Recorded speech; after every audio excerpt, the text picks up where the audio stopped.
Hi, I'm Keith Cotter and welcome to the HSB Academy tutorial session. In this session we'll continue to look at hsbDesign v24 and what's new. And what's new in our general tools that we use every day in hsbDesign. So we're going to be focusing on areas of the console, some beam editing tools, and what's enhanced in TSL, and also what's enhanced with our SIP and CLT solutions that we have for hsbDesign 24. So let's jump in. So the first thing that I want to take a look at is what's fundamentally now possible to do is we support the equivalent story to up to 25 levels. Up to now it was only up to 5 level, meaning you now have the possibility to expand your detailing level up to 25 times more detailing level than what you previously would have had. So that's a nice enhancement that we have. Next, let's move into our beam tool editing, and I quite like this particular tool because it was quite a painful exercise when you sometimes forgotten to do what I'm about to show you next. And in order to exemplify this, I'm going to add a drill to the top of this particular beam, and we're going to place it here. Now, in the past, if you had a tool added to a beam and then you decided to split this particular beam, if you copied a tool in the past, you would have then had to use integrate tooling in order to add that tool to the beam. Not anymore. Once you add that beam or put it in position, it automatically knows it's part of this new entity and applies that tool to the beam. So this is really super enhancement, very small enhancement but really powerful enhancement, because it means I now don't have to use the integrate toolings anymore, and hence I can be fully assured it has the tool automatically applied to the beam. There's nothing worse than when it gets to the machine and suddenly you realize none of your drill hole or any of those toolings that you would have by the visual tools that are controlled here under the timber would be inside in the beam itself. Next thing, we move on down here, staying with some of the beam editing. This looks like a beam, but if I pick on the properties of this, you'll see that it's currently a 3D solid. When would you have a 3D solid, you might ask? 3D solid could potentially be if you import this from a third-party software solution. It'll probably come into hsbcad as a 3D solid.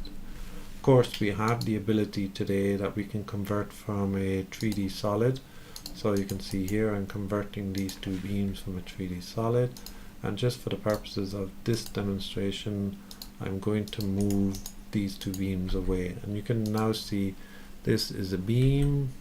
This is still the original 3D solid.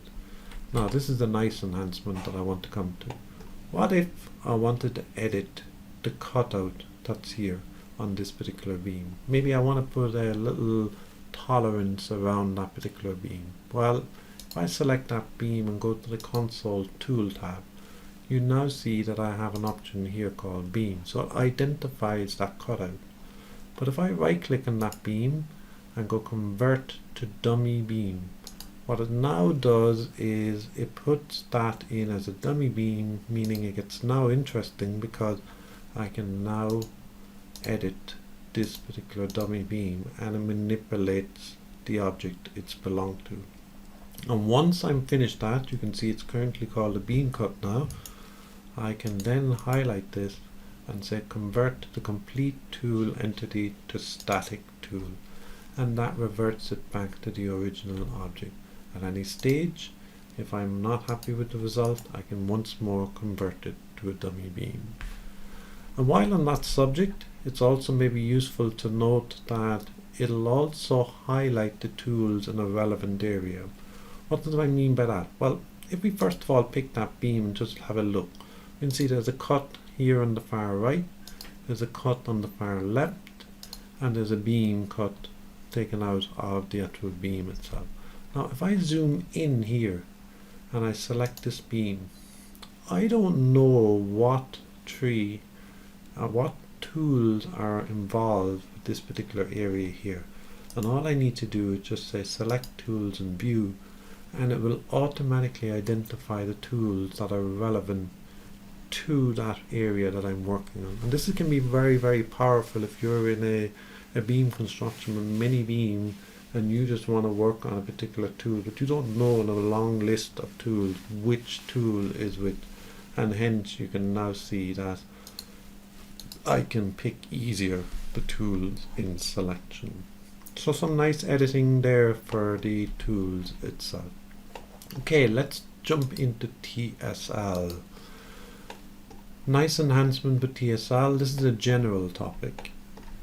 TSL technology is advancing every version that we bring out, and the new enhancement for TSL is a new technology that we have called jigging.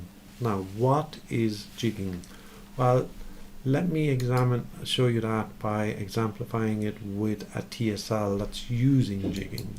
Okay, so I have a TSL called sheet distribution, and this particular one will distribute a sheet over a given area. So I'm going to call on this particular tool, and what I want to do is reorganize this magenta colored sheeting in a different fashion. So I'm going to pick that particular element, and maybe I'm going to say it's 600 length by 600 wide, and I'm going to say it's selecting zone 1. Now, it's not so relevant the actual tool itself. I don't want you to zone in on the actual sheet distribution tool. I want you to zone in on what I'm about to show you, which is jigging. And this is jigging. You're getting a preview of the result before it actually applies the tool. Now think of all the situations where you think you could use this, where if you were given a preview of a tool that's designed with TSL before you apply it, this is the technology that you will want to have. So when I pick it, you can see then it will apply the result that I have. So watch this space, watch all the future tools that are about to be coming out with version 24, and you will probably begin to see this particular technology being used. Okay, I'm going down here to this wall element, and this wall element, so that you know, is currently a panel, a CLT panel. But we're sticking with TSL for the moment, and I'm going to zoom in here to this particular tool. This is an Electra tool, but it's nothing more than an actual TSL tool, okay? And it has a whole load of properties. Probably very familiar to all of you that are using hsbDesign. Quite a familiar looking dialog box as well. Well, if I decide that I'm going to copy this particular tool from here to here, and I change this particular tool here to 2. In the past, if you wanted to have this particular TSL the same as this, you would have had to do a comparison of the properties and then manipulate the same properties here. Not anymore. Match properties in AutoCAD will now fully support the matching of TSL, which I'm now showing you here to here, and you can now see it matches the properties of the original object onto a copied object. So we can now fully support TSLs using match properties. Next thing I want to show you is a really nice feature. It exists at the moment in stick framing, and it has been there for quite a number of versions, but it was never possible in those that are using panel or SIPs, and that is the auto generation of TSL on panelization. Mouthful, absolutely. Let me explain what I mean. For those that would be working with CLT and SIPs, they would be quite synonymous to know that when they panelized a project, there was a number of other tools then that they would have had to add afterwards. An example of this would be if I were to panelize this particular CLT panel and select this panel and enter, it creates the panel, and then what I would have had to do is pick a grain direction and pick the panel, and it applies the grain direction. Now, of course, that is quite a normal step for any CLT user. However, what we now can do is fully support auto-generated TSLs both at a panel level and a definition level. Those that are using SIPs and CLT will know the difference between what I'm now explaining, which is a panel and a definition. At panel level, as you can now see, I'm going to the panel level. I am now using this particular panel. You now see I have a tab here called TSL to execute.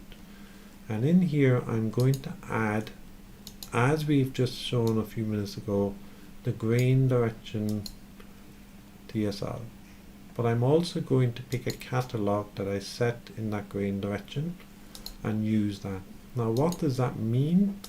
It now means that if I now panelize this particular panel, it will automatically add the grain direction to the panel in this case. So I do no longer have to add that grain direction automatically. It'll automatically add it now on panelization. I mentioned a while ago to you that it's at panel level and definition level. What do I mean by that? I've added that particular grain direction to the panel, but also at definition level, which is how we define all our definitions for walls, floors and roofs and SIPs and CLT. You'll see that when I edit the definition, I also have the tab TSL to execute with the exact same functionality here. So now you need to start thinking of all of those tools that you would have had to add to a panel or a SIP after it had panelized, and now possibly consider that they could be automatically put on a panel by themselves on generation.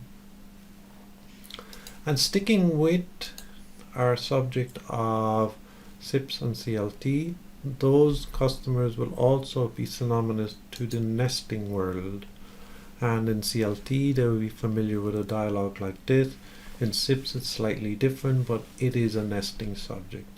And up till now we have been supporting the SafeNet dongle as shown here, and right now this is no longer supported. It has been superseded and is now replaced by this Reboot dongle. And any customers that would have currently our SafeNet dongle should make contact with their account manager and have their dongle updated so that it is replaced by this Reboot dongle that we have here. All of that I've shown you in these tool sessions, in both this session and previous sessions of V24 What's New, are all covered under the Academy, and you can get further information as I'm showing you here in hsbDesign on AutoCAD. And here I've explained all of these topics, but also there are further enhancements in each of these here, and I wouldn't have focused. I've only focused on the main topic that we have here at the moment. Also in V24, for those that might be interested, we've also updated our Revit solution, and we also have a V24 Revit solution. And the newest thing that we have in V24 is our stick frame solution. And I've also have a supported tutorial sessions on stick framing in Revit. You should also take a look at these in our YouTube channel. And last but not least, in our solutions for assembly, we also have released a stacking solution, and that particular stacking solution is also quite a useful tool for those that are interested in stacking trucks in your factory. So I hope you enjoyed this session. I'm Keith Cotter. Thank you for watching, and I hope to see you in future sessions.